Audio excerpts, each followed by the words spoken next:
Hey everyone! Let's dive right into the latest whirlwind of royal drama. Today, we're peeling back the layers of a story that's got everyone talking: King Charles's intense scrutiny of his own family, particularly the Sussexes. It's like something straight out of a Shakespearean play, isn't it? So, here's the scoop. Apparently, King Charles, who some say shows signs of narcissism, has been in a bit of a tiff with his wife. Imagine the tension at those royal dinners. And it doesn't stop there. The byline.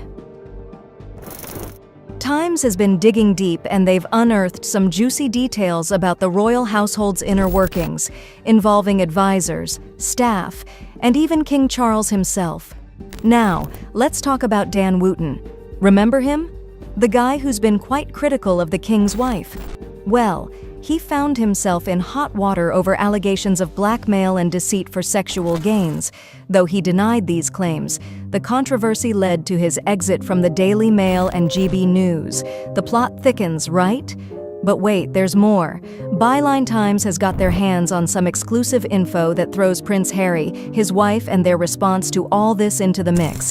Here's a bombshell for you. King Charles, according to Byline Times, has pulled the plug on a $700,000 financial aid package that was meant to help Harry and his wife move to Canada. Why? Well, it seems to stem from a legal document naming a high-ranking royal aide, hinting at some cash-for-info dealings with none other than Dan Wootton. And to add to the drama, back in May 2020, Prince Harry apparently ruffled some royal feathers. He ignored palace staff and his dad's advice to omit the name of a former Kensington Palace aide.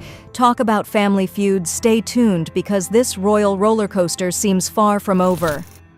All right, let's continue unraveling this royal saga. Picture this: Prince Harry going against his father, Prince Charles's wishes, and what happens next? Drama, of course. The king, who some might say has a bit of a narcissistic streak, decides to hit where it hurts: the wallet. He cuts off financial support to Harry and his wife.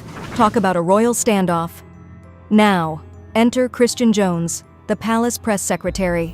He's right in the middle of this, especially with a letter sent to Harry's former buddy, Dan Wootton. But hold on, Harry's standing his ground, denying any wrongdoings or leaking any confidential royal secrets. Seems like there's more to this story than meets the eye, right? But here's a twist. Despite the royal rumblings, it looked like things were somewhat settled.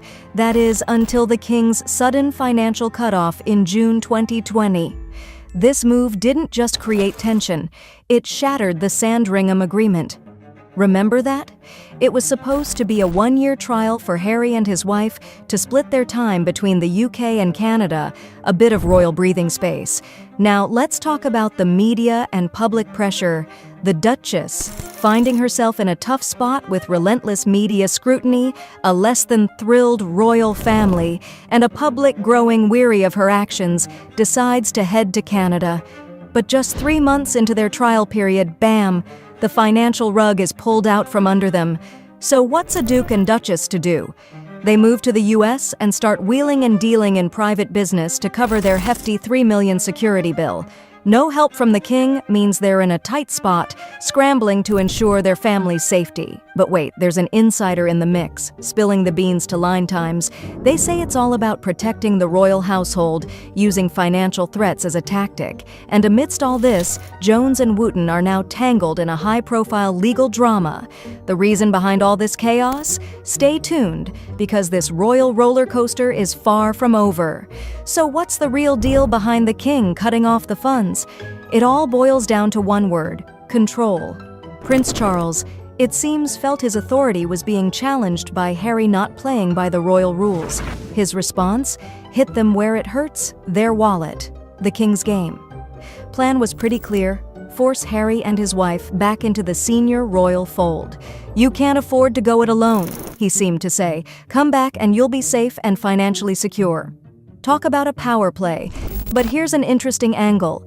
Harry and his wife are apparently more of a media magnet than even the King and Camilla or William and Kate. Staying overseas, out of the institutional control and still hogging the headlines, that was a no-go for the royal establishment. They needed them back under their wing, and they were ready to play hardball to make it happen. The elder royals didn't have much faith in this trial period from the get-go. They were playing to win, and their strategy? Start by stripping away their security, and let's not forget the relentless media campaign against Harry and his wife, painting them in a not-so-royal light. It's been a year of constant pressure from the press, but here's a thought. Could all this drama actually be a clever move to boost the Duchess's image, painting her as the victim of a calculated royal scheme? It's like something out of a spy novel, isn't it? As always, it's up to you to decide what to believe.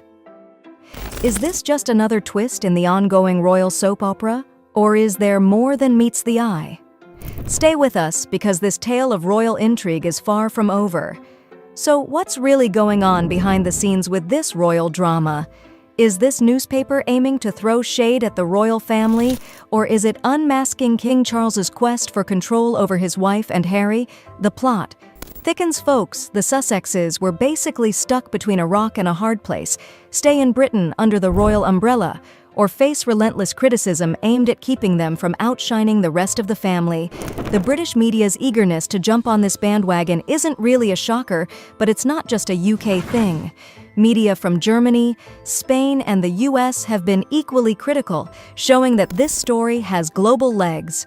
Now, let's talk about this intriguing development involving Dan Wootton.